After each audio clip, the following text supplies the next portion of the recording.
అసలు ఏం డెసిషన్ తీసుకుంటున్నామో తెలీదు, ఏం ఆలోచిస్తామో తెలీదు. మొత్తం అంతా చిందరవందర అంటారు కదా! ఆ సరిగ్గా టైప్‌లో ఆలోచిస్తున్నారో తెలీదు. ఏం ఆలోచిస్తున్నామో తెలీదు. సో, ఈ మైండ్ సెట్ కంట్రోల్ చేసుకోవడం ఎలా సార్? అంటే ఒక ప్రాపర్‌గా ట్యూన్ చేసుకోవడం ఎలా? మీ ఎంటర్‌ప్రెన్యూర్‌షిప్ అనుకోండి, లేదంటే ఫ్యామిలీ బిజినెస్ మీరు నడుపుతున్నారనుకున్నా, లేదంటే ఏదో ప్రొఫెషనల్‌గా మీరు ఉన్నా కూడా అవును. ఎప్పుడు కూడా డౌట్ ఉంటది. ఎప్పుడు సెల్ఫ్ డౌట్ ఎక్కువ ఉంటది మనకి. అవును.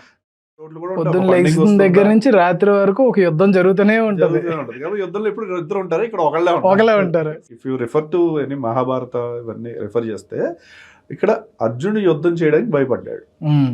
అతనికి రాక కాదు. అవును. చేయగలడు. అవును. చేయగలిగితే ఎవరు నిలబడరని కూడా తెలుసు. ఎవరు గైడ్ చేశారు? కృష్ణుడు వచ్చాడు. సో అవును. కృష్ణుడు ఎలా గైడ్ చేశాడంటే, ఇది నీ వార్, ఇది నువ్వే చేయాలి ఫస్ట్ థింగ్. నెక్స్ట్ నీ గోల్ గురించి పెద్దగా ఆలోచించక్కర్లేదు, నువ్వు అవును. కంప్లీట్ చెయ్యి. విన్ అవుతావా లేదా అన్న తర్వాత సంగతి. So you have to choose a right mentor who gives you direction. Correct. So right mentorship, అలాగే నీ డైరెక్షన్ కి అలైన్ అయ్యే గోల్స్, ఈ రెండు ఇంపార్టెంట్. అండర్లైన్ ఏంటంటే రైట్ మెంటర్షిప్ అంతే. అది ఒకళ్ళు అవ్వచ్చు, ఇద్దరు కూడా పెట్టుకోవచ్చు. అవును. ప్రాబ్లం.